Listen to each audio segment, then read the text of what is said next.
Good morning everyone. मु विभूति आपण मानक बहुत बहुत स्वागत करुच्ची ओडिशा चॉइस को। आज हूँ जून मास 19 तारिख बुधवार। चलतु सकाल खबर उपरे नजर पकेबा पूर्वर समस्त को सबुदिन पर रिक्वेस्ट वीडियो को शेष पर्यंत देखा सहित समस्ते वीडियो को लाइक आउ चैनल को सब्सक्राइब करी पाखरे आसुवा ऑल बेल आइकन दबाइवाई भूलिबे नहीं।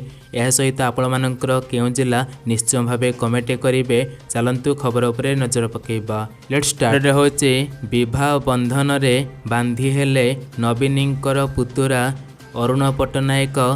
विवाह बंधन रे बांधी हेले पूर्वतन मुख्यमंत्री तथा बीजेडी सुप्रीमो नवीन पट्टनायक पुतुरा अरुण पट्टनायक तेबे न्यूजीलैंड रे नादिया सहित विवाह बंधन रे बांधी हेले अरुण।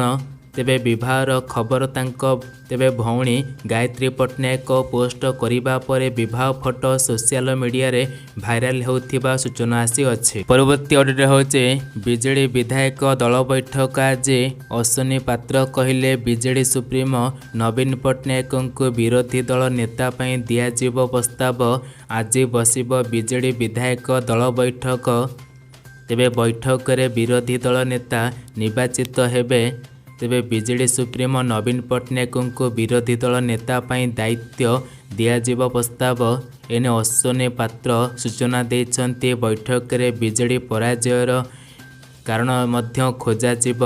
पराजय पई क्यों प्रसंग फैक्टर हैला से नहीं आलोचना करा जीव सूचना आसु अछि। परवर्ती अपडेट होचे नीट परीक्षा रे 0.001% अवहेला को भी बर्दाश्त करा जीव नहीं। सुप्रीम कोर्ट कहिले नीट यूजी 2024 परीक्षा रे होइथिबा प्रश्नपत्र लीक एवं दुर्नीति संपर्कित आगत आवेदन उपरे देशर शीर्ष अदालत सुप्रीम कोर्ट काली नोटिस जारी करने सहित नेशनल टेस्टिंग एजेंसी एनटीए एवं केंद्र सरकार को ए प्रसंग में जवाब मागी छन्ते।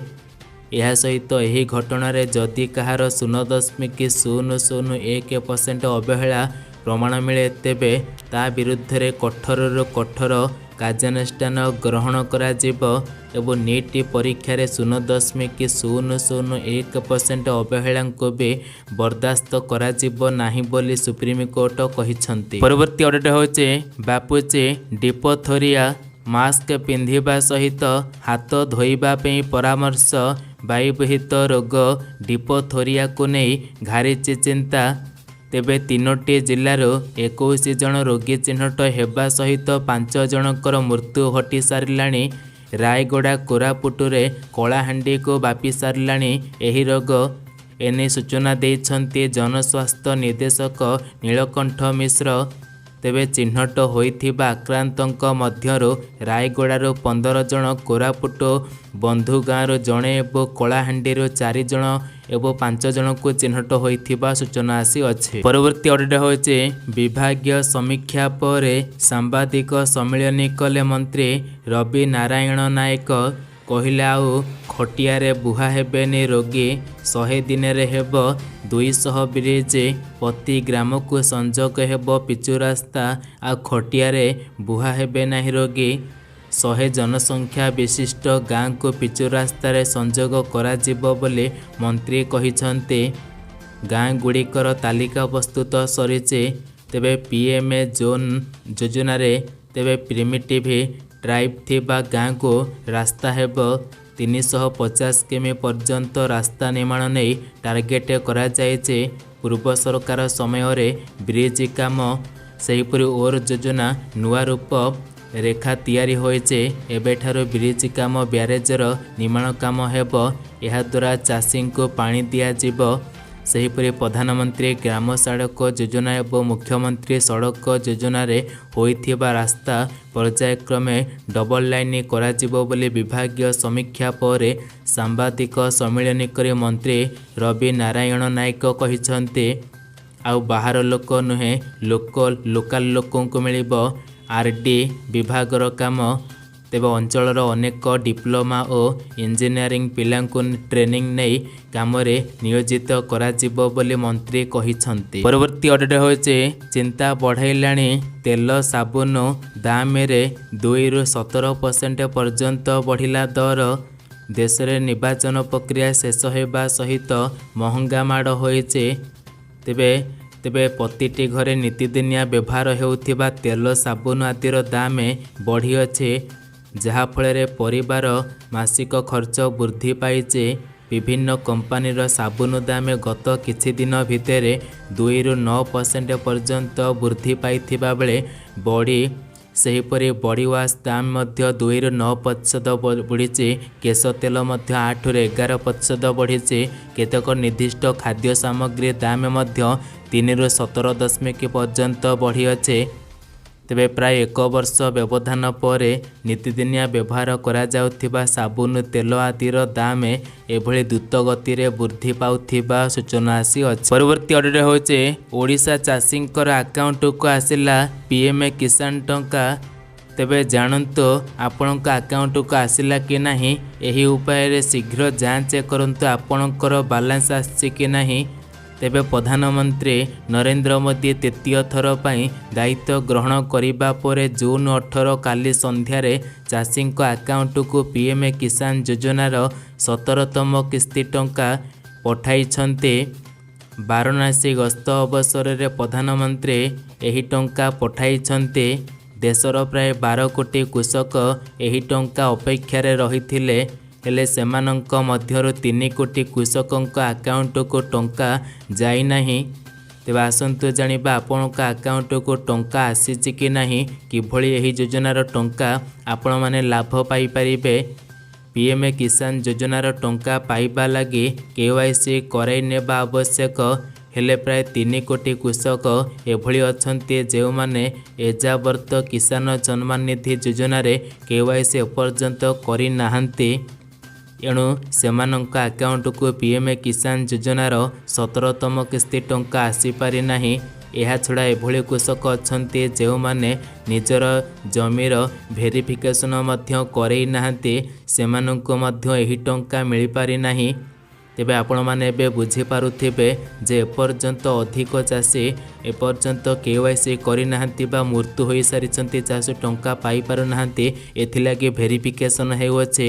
जदि आपणक अकाउंट रे आसी नाही, आपण माने तुरंत समस्त काम करंतु। आपणक अकाउंट को एपर्यंत किसान टंका आसीची कि नाही निश्चय भावे कमेंट करंतु। आमे जानिबा जे केते जण किसान योजना टंका पाई। परवर्ती अपडेट होचे भिजुची ओडिशा जून 23 तारिख जाए आहुरी वर्षा हेब। राज्य रे प्राय समस्त जिले रे मंगलवार दिन बिजुली घड़घड़ी सहित प्रबल वर्षा होइचे। तेबे वर्षा जोग असहाय गरम एवं गुड़ी गुड़ी सामान्य आश्वस्ति मिले। तेबे जून 23 तारिख जाए राज्यर विभिन्न जिले में बिजुली घड़घड़ी सहित प्रबल वर्षा हेबार संभावनाटी रही। एने येलो वार्निंग जारी करिसेंती भुवनेश्वर स्थित आंचलिक पाणीपाग विज्ञान केन्द्र। तेबे मंगलवार दिन केवल देवगढ़, बरगढ़ और मालकानगिरी जिलार केतेक अंचल को छाड़ी राज्यर अन्य समस्त जिले में बिजुली घड़घड़ी सहित प्रबल वर्षा होइछि। गाँ भाँ केतोटी जगार मध्य अन्य जिले में होई नाही। तेबे जून 19 ରୁ 20 तारिख मध्य सुंदरगढ़, झारसुगुड़ा, बरगढ़, संबलपुर, देवगढ़, केन्दुझर, मयूरभंज, बालेश्वर, भद्रक, केन्द्रापड़ा, जाजपुर, जगतसिंहपुर, कटक, ढेंकानाल और अनुगुल जिला को बिजुली घड़घड़ी सहित प्रबल वर्षा पाई येलो वार्निंग जारी करिसेंते। एही सबु जिला गुड़िकरे पवनर बेग घंटा प्रति 30 ରୁ 40 किलोमीटर बेगरे पवन बहिमाने अनुमान करा जाई अछि। तेबे सेहीपरि 20 ରୁ 21 तारिख मध्य सुंदरगढ़, केन्दुझर, मयूरभंज, बालेश्वर, भद्रक, केन्दुझर, जाजपुर, जगतसिंहपुर, कटक, गंजाम, गजपति, कंधमाल, कलाहांडी जिला को बिजुली घड़घड़ी सहित प्रबल वर्षा पर येलो वार्निंग जारी करा जाई अछि। सेहीपरि जून 20 ରୁ 21 तारिख मध्य सुंदरगढ़, मयूरभंज, केन्दुझर, बालेश्वर, भद्रक, जाजपुर, जगतसिंहपुर, केन्द्रापड़ा, कटक जिला को ବିଜୁଳି ଘଡ଼ଘଡ଼ି ପାଇଁ ୟେଲୋ ୱାର୍ଣ୍ଣିଂ ଜାରି ହୋଇଥିବା ବେଳେ ଗଞ୍ଜାମ, ଗଜପତି, କନ୍ଧମାଳ ଏବଂ କଳାହାଣ୍ଡି ଜିଲ୍ଲାକୁ ପ୍ରବଳ ବର୍ଷା ପାଇଁ ୟେଲୋ ୱାର୍ଣ୍ଣିଂ ଜାରି କରାଯାଇଅଛି। ଏହିସବୁ ଜିଲ୍ଲା ଲୋକେ ସତର୍କ ରୁହନ୍ତୁ। ଏବେ 23 ତାରିଖ ପର୍ଯ୍ୟନ୍ତ ରାଜ୍ୟରେ ବର୍ଷା ଅଛି। ପରବର୍ତ୍ତୀ ଅପଡେଟ୍ ହେଉଛି ବାଲେଶ୍ୱରରେ ଗୋଷ୍ଠୀ ସଂଘର୍ଷ 20 ତାରିଖ ପର୍ଯ୍ୟନ୍ତ। ତେବେ 20 ତାରିଖ 10ଟା ଯାଏଁ ଇଣ୍ଟରନେଟ୍ ସେବା ବନ୍ଦ ରହିବ। ବାଲେଶ୍ୱରରେ 20 ତାରିଖ ସକାଳ 10ଟା ଯାଏଁ ଇଣ୍ଟରନେଟ୍ ସେବା ବନ୍ଦ। ଆବଶ୍ୟକ ପଡ଼ିଲେ ଇଣ୍ଟରନେଟ୍ ସେବା ବନ୍ଦ ଅବଧି ବୃଦ୍ଧି କରାଯାଇପାରେ। ତେବେ ଘଟଣାରେ 34 ଜଣଙ୍କୁ ଗିରଫ କରାଯାଇଛି। ପୌରପାଳିକା ଅଞ୍ଚଳରେ ଅନିର୍ଦ୍ଦିଷ୍ଟ କାଳ ପାଇଁ କର୍ଫ୍ୟୁ ବଳବତ୍ତର ରହିଛି। ସହରରେ ସ୍କୁଲ, କଲେଜ ଏବଂ ବ୍ୟବସାୟ ପ୍ରତିଷ୍ଠାନ ବନ୍ଦ ରହିଛି। ସହରକୁ ସଂଯୋଗ କରୁଥିବା ଉଭୟ ପାର୍ଶ୍ୱ ରାସ୍ତାରେ କର୍ଫ୍ୟୁ ବଳବତ୍ତର ରହିଛି। ଆଇନ ଶୃଙ୍ଖଳା ଉଲ୍ଲଂଘନ କଲେ କଡ଼ା କାର୍ଯ୍ୟାନୁଷ୍ଠାନ ଗ୍ରହଣ କରାଯିବ ବୋଲି କୁହାଯାଇଛି। ତେବେ ଏସିପି କହିଛନ୍ତି ସହରର 6 ପ୍ରବେଶ ପଥ ସିଲ୍ କରାଯାଇଛି। ଜନସାଧାରଣ ଘରୁ ନ ବାହାରିବା ପାଇଁ ପ୍ରଶାସନ ପକ୍ଷରୁ ଅପିଲ୍ କରାଯାଇଛି। ତେବେ ବର୍ତ୍ତମାନ ସୁଦ୍ଧା 7ଟି ମାମଲା ରୁଜୁ ହୋଇଛି। ତେବେ ଗତକାଲି କୌଣସି କାରଣରୁ ଭୁଜିଆଖିଆ ପରି ନିକଟରେ ଦୁଇ ଗୋଷ୍ଠୀ ମଧ୍ୟରେ ପ୍ରବଳ ଗଣ୍ଡଗୋଳ ହୋଇଥିଲା। ପ୍ରଥମେ ମାରପିଟ ସହିତ ପଥର ଫୋପଡ଼ା ଫିଙ୍ଗା ହୋଇଥିଲେ। ଗଣ୍ଡଗୋଳ ସମୟରେ ଗାଡ଼ି ଭଙ୍ଗାରୁଜା ହୋଇଥିଲା। ଫଳରେ ବାଲେଶ୍ୱର ଓ ଚାନ୍ଦିପୁର ଅଞ୍ଚଳକୁ ଯାତାୟାତ ସମ୍ପୂର୍ଣ୍ଣ ଠପ୍ ହୋଇଯାଇଥିବା ସୂଚନା ଆସିଅଛି। ପରବର୍ତ୍ତୀ ଅପଡେଟ୍ ହେଉଛି ଓଡ଼ିଶାରେ କୃଷି ଋଣ ଛାଡ଼ ହେବ। ତେବେ ସୂଚନା ଆସୁଅଛି ଓଡ଼ିଶାରେ ଚାଷୀ ଭାଇମାନଙ୍କ ପାଇଁ ଏକ ବଡ଼ ଯୋଜନା ଆରମ୍ଭ କରିବା ପାଇଁ ଯାଉଛନ୍ତି ବିଜେପି ସରକାର, ଯାହାଫଳରେ ଓଡ଼ିଶାରେ ଲକ୍ଷ ଲକ୍ଷ ଚାଷୀ ଏଥିରେ ଉପକୃତ ହେବେ। ତେବେ ସୂଚନା ରହୁଅଛି ବିଜେପି ସରକାର ଏକ ଚାଷୀଙ୍କ ପାଇଁ ଏକ ବଡ଼ ଭେଟି ଦେବା ପାଇଁ ଯାଉଅଛି, ଯାହା ଏକ ସବସିଡ଼ି ଋଣମୁକ୍ତ ଯୋଜନା। ଏଥିରେ ଚାଷୀ ଭାଇମାନଙ୍କର କ୍ଷୟକ୍ଷତି ବାବଦ ଟଙ୍କା ମିଳିବ।